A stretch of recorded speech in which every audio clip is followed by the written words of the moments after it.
See, in this video we'll start the chapter transversal and pairs of lines. So what is a transversal?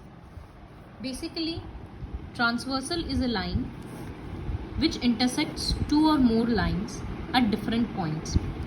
ये दो line है L और M. Parallel हो भी सकता है, नहीं भी हो सकता.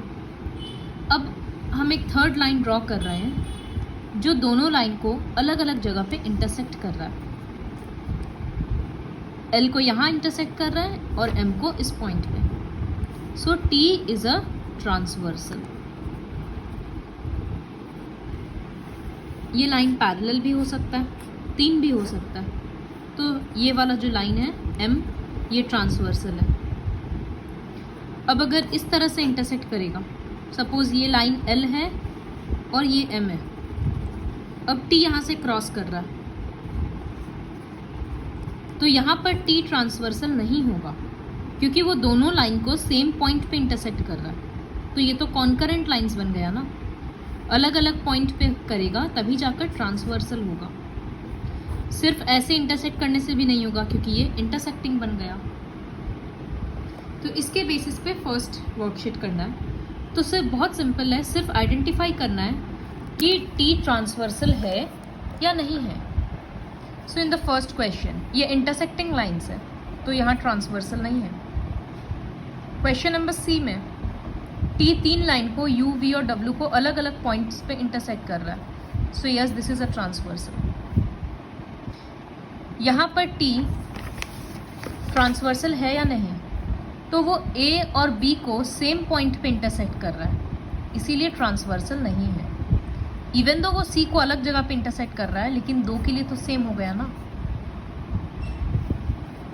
नाउ क्वेश्चन B, अलग अलग पॉइंट है बट ये वाला लाइन T है ना, तो यहाँ पर M ट्रांसवर्सल है क्योंकि T तो सिर्फ एक ही बार इंटरसेक्ट कर रहा है M के साथ, तो इसीलिए ट्रांसवर्सल T नहीं है, M है.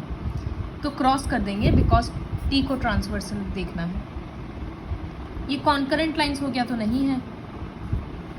यहाँ पर ये रहा लाइन T, ये एक से इंटरसेक्ट कर रहा है और दूसरे से अलग अलग पॉइंट है, तो yes, this is a transversal. So C and F में ट्रांसवर्सल है, बाकी में T ट्रांसवर्सल नहीं है. ये तो काफ़ी सिंपल था. लेकिन पैरेलल लाइंस में ट्रांसवर्सल को लेकर बहुत सारा क्वेश्चंस है. अच्छा, अगर दो लाइन इस तरह से ड्रॉ किए और एक ट्रांसवर्सल रहेगा तो टोटल कितना एंगल्स फॉर्म हो रहा है. सी, यहाँ पर एक एंगल है तो एंगल 1, यहाँ दूसरा एंगल है एंगल 2, ये थर्ड एंगल है और ये फोर्थ एंगल है. तो एक ही जगह पे चार एंगल बन गया. ठीक इसी तरह से यहाँ पर भी ये फिफ्थ, दिस इज सिक्स्थ, यहाँ सेवेंथ और यहाँ एट्थ. तो there are 8 angles made by a transversal and 2 lines. एक ट्रांसवर्सल और 2 लाइन मिलकर 8 एंगल बनाता है, 8 एंगल्स. अब इन एंगल्स को हम लोग अलग अलग कैटेगरी में क्लासिफाई करेंगे. तो इसके बाद हम हर जगह पैरेलल लाइन से ड्रॉ कर देते हैं क्योंकि मोस्टली सिलेबस में वही है. So let us have a look here. Suppose L and M are two parallel lines and T is a transversal.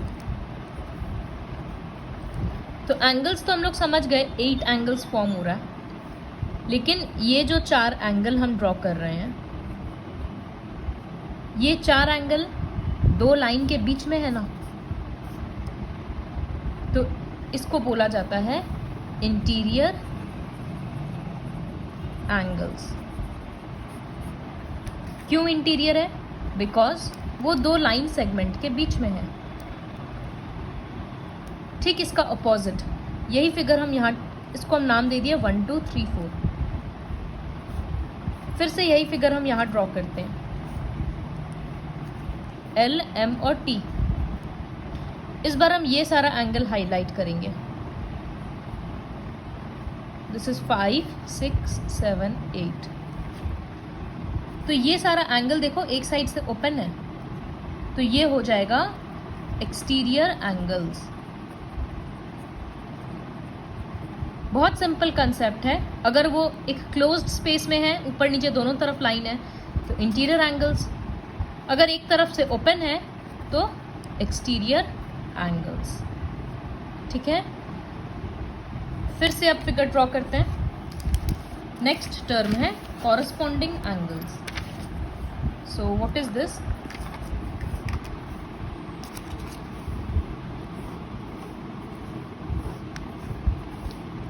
LM and T is a transversal। देखो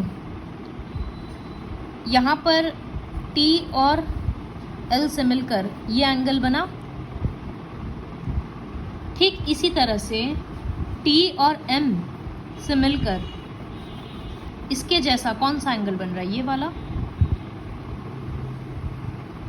shape दोनों का सेम दिख रहा है, तो ये होता है कॉरस्पॉन्डिंग एंगल्स।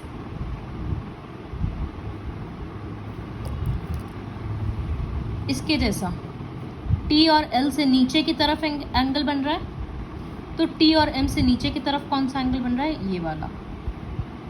तो ये भी एक कॉरस्पॉन्डिंग एंगल का पेयर हुआ।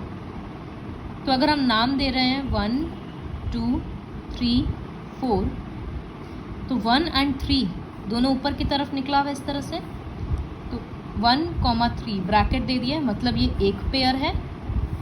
और 2,4 दोनों नीचे की तरफ है, तो दोनों एक पेयर है। इसको बोला जाता है कॉरस्पॉन्डिंग एंगल्स। ये सारा टर्म्स बहुत ज़रूरी है, क्योंकि आज के बाद ये हर क्लास में आएगा। जैसे इंटीजर्स चैप्टर बहुत इंपॉर्टेंट होता है, वैसे ये चैप्टर भी है। सो बेटर है कि कंसेप्ट क्लियर कर लें। हम थोड़ा वापस रिवाइज करते हैं। 4 एंगल जो दोनों तरफ से कवर्ड है, तो वो होता है इंटीरियर एंगल्स। और ये 4 एंगल जो एक साइड से ओपन है, उसको बोला जाता है एक्सटीरियर एंगल्स। कॉरस्पॉन्डिंग एंगल क्या होता है? 2 पैरेलल लाइन। एक एंगल अगर ऊपर में इस तरह से बन रहा है, तो ठीक इसके नीचे में 2 एंगल बन रहा है, लेकिन ऊपर की तरफ कौन सा है? ये वाला। तो इसलिए ये इसके साथ कॉरस्पॉन्डिंग है। इसके साथ कौन सा कॉरस्पॉन्डिंग होगा? ये वाला। तो कॉरस्पॉन्डिंग एंगल का भी बहुत सारा पेयर्स होता है, और इन कॉरस्पॉन्डिंग एंगल्स आर इक्वल। मतलब अगर ये 120 डिग्री है, तो एंगल 3 भी 120 डिग्री होगा। जैसे अगर हम यहाँ पर ड्रॉ किए हैं, तो इसको एंगल 1 नाम देते हैं। यहाँ 2 3 और 4 5 6 7 8 नाम दे दिए। तो 1 के साथ कौन पेयर बना रहा है? 5, एक पेयर बन गया। 4 के साथ कौन बनाएगा? 8, क्योंकि ये भी नीचे में है और ये भी नीचे में है, तो 4,8 पेयर बन गया। उसी तरह से 2 ऊपर में है, तो यहाँ 6 ऊपर में है, तो 2 के साथ 6 एंगल्स का साइन दे देंगे, और यहाँ 3 के साथ 7। तो जब एक ट्रांसवर्सल 2 पैरेलल लाइन से मिलता है, तो इस तरह से 4 पेयर्स ऑफ कॉरस्पॉन्डिंग एंगल्स बनता है। कॉरस्पॉन्डिंग एंगल में और एक चीज़ नोटिस करो, जैसे 1 और 5 का पेयर है, तो इसमें से 1 एक एक्सटीरियर एंगल है और 5 एक इंटीरियर एंगल है। ठीक उसी तरह से 4 और 8, देखो 4 एक इंटीरियर एंगल है, 8 एक्सटीरियर एंगल है। तो यहाँ पर एक फैक्ट लिखा है, in each pair one will be an exterior angle and another will be an interior angle। ये सब fill in the blanks या MCQ के फॉर्म में आएगा, इसलिए बहुत इंपॉर्टेंट है। सो जैसे 3 और 7 लेंगे, तो 3 2 लाइन के बीच में है, इंटीरियर हो गया, 7 एक्सटीरियर हो गया। तो ये प्रॉपर्टी समझ आ गया। दूसरा ये होता है कि सेम साइड में ट्रांसवर्सल के लाई करता है। जैसे पेयर ले रहे 1,5, तो 1 और 5 दोनों ट्रांसवर्सल के लेफ्ट साइड में ही है ना। कोई भी पेयर ले लो, जैसे यहाँ से 1 और 4 दोनों ट्रांसवर्सल के राइट साइड में है। 2 और 3 दोनों राइट साइड में, सॉरी 1 और 3 पेयर है, दोनों राइट साइड में है। 2 और 4 पेयर है, दोनों राइट साइड में है। तो यहाँ से कॉरस्पॉन्डिंग एंगल्स का दूसरा प्रॉपर्टी आता है कि corresponding angles lie on the same side of the transversal. दिख रहा है? और ये सेकंड प्रॉपर्टी समझा दिए थे। इसके बेसिस पे एक क्वेश्चन ढूंढते हैं पहले। यहाँ पर देखो, ये फिगर दे दिया और एस ट्रांसवर्सल है, बोला है find the pairs of corresponding angles. तो कॉरस्पॉन्डिंग एंगल्स का सारा पेयर्स ढूंढना है। तो 1 के साथ कौन सा कॉरस्पॉन्डिंग होगा? 1 इस तरह से ऊपर में है, बाहर निकला हुआ है, तो इस तरह से लेंगे 5। 1,5 एक पेयर है। 2 के साथ 6 ऐसे बना हुआ है, तो ऐसे बना हुआ है, तो 2,6। अब 4 के साथ कौन सा और 3 के साथ कौन सा है वो खुद फिगर आउट करो, और इस तरह से लिखना ब्रैकेट देकर। फिर जैसे यहाँ क्वेश्चन है find all the interior angle, all the exterior angles. तो ऑल द इंटीरियर एंगल्स कौन सा होगा? जो अंदर में है, C, D, E, F। तो आंसर कैसे लिखेंगे? Angle C, angle D, angle E, angle F। उसी तरह से ऑल एक्सटीरियर एंगल्स लिख लेना। फिर बोला है corresponding angles of B and D। तो B से कॉरस्पॉन्डिंग कौन सा एंगल होगा? B यहाँ पर है, ये रहा। ठीक इसी तरह से नीचे में कौन सा एंगल है? F। तो ऐसे लिखेंगे, कॉपी में आंसर लिखना, angle B is corresponding to angle F। फिर D के साथ ढूंढना है, तो angle D is corresponding to, किसके साथ कॉरस्पॉन्डिंग है वो खुद से सोचो। तो कॉरस्पॉन्डिंग एंगल्स का कंसेप्ट क्लियर हो गया। इसके बाद हम जाएंगे ऑल्टरनेट इंटीरियर एंगल्स के कंसेप्ट में। So what is the concept of alternate interior and alternate exterior angles?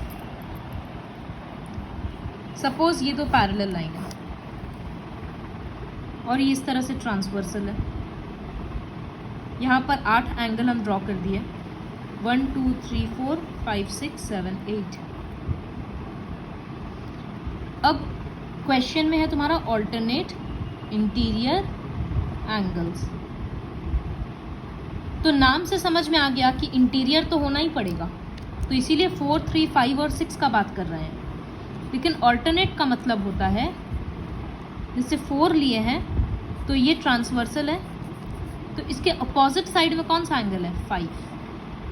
तो 4 और 5 ऑल्टरनेट इंटीरियर एंगल है। दूसरा पेयर क्या है? 3 और 6। बस इतना ही ऑल्टरनेट इंटीरियर होगा, क्योंकि बचा हुआ तो एक्सटीरियर हो गया। तो हम लोग कॉरस्पॉन्डिंग एंगल्स के लिए क्या देख रहे थे? दोनों सेम साइड में होना चाहिए। लेकिन ऑल्टरनेट का मतलब होता है आर पार होना चाहिए, एक इधर है तो एक इस तरफ है। फिर ऑल्टरनेट एक्सटीरियर एंगल्स बोलेंगे अगर,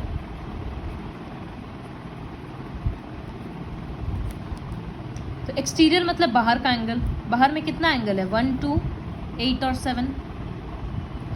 तो अगर 1 से एक्सटीरियर एंगल ढूंढेंगे तो 1 ट्रांसवर्सल के राइट साइड में है, तो हमको लेफ्ट साइड का एंगल ढूंढना है, मतलब 8। 5 मत सोचना, क्योंकि 5 अंदर में है, हमको बाहर का एंगल चाहिए, एक्सटीरियर है, तो इसी वजह से 8। फिर 2 के साथ कौन सा एक्सटीरियर होगा? 2 ट्रांसवर्सल के इस साइड में है, दूसरे साइड में 7। तो ये होता है ऑल्टरनेट इंटीरियर और ऑल्टरनेट एक्सटीरियर। आर पार होना चाहिए, कॉरस्पॉन्डिंग में सेम साइड होना चाहिए। दूसरा डिफरेंस है कि कॉरस्पॉन्डिंग में अगर एक इंटीरियर पेयर था तो दूसरा एक्सटीरियर होगा। लेकिन इसमें या तो दोनों इंटीरियर होता है या दोनों एक्सटीरियर होता है। जैसे यहाँ दोनों इंटीरियर है, यहाँ दोनों एक्सटीरियर है। तो ये सब पोर्शन को एक बार ठीक से देखना, फिर और बेटर समझ आएगा। अब जैसे इसका एक क्वेश्चन करते हैं, तो यहाँ बोला है alternate angles of A and C. A से ऑल्टरनेट कौन है? तो ए क्या है? एक एक्सटीरियर एंगल है, लाइन के राइट साइड में है। तो लेफ्ट साइड में एक्सटीरियर कौन है? जी है। तो लिखेंगे angle A is alternate to angle G. फिर सी का ढूंढो क्या होगा। उसी तरह से यहाँ पर भी ऑल्टरनेट इंटीरियर एंगल्स का पेयर ढूंढना है। तो अगर 3 देख रहे हैं तो 3 इस तरफ है ना, तो अपोजिट साइड में अंदर में 5 है, तो एक पेयर है 3,5। उसी तरह से 4,6 और क्या 2 पेयर बन रहा है वो खुद से ढूंढना। क्वेश्चन नंबर 13 है, in the following figures angle PQT मतलब ये वाला एंगल एंड एंगल RQT, क्या इसको अल्टरनेट इंटीरियर बोल सकते हैं? देखो दोनों तो अल्टरनेट भी है, लेफ्ट राइट में है, और दोनों इंटीरियर भी है, लेकिन ऊपर नीचे नहीं है ना, दोनों का वर्टेक्स तो सेम है ना, तो इसी वजह से नहीं, no they are not alternate interior, क्योंकि ये वर्टेक्स सेम होना नहीं चलता है। इस तरह के एंगल्स को क्या बोलते हैं जो मिलकर स्ट्रेट लाइन बनाता है? लीनियर पेयर या फिर एडजेसेंट एंगल्स बोल सकते हैं। तो what are these pair of angles called? Adjacent angles. तो please read this portion very carefully and very thoroughly, क्योंकि ये पूरा नया कंसेप्ट है और बहुत इंपॉर्टेंट है।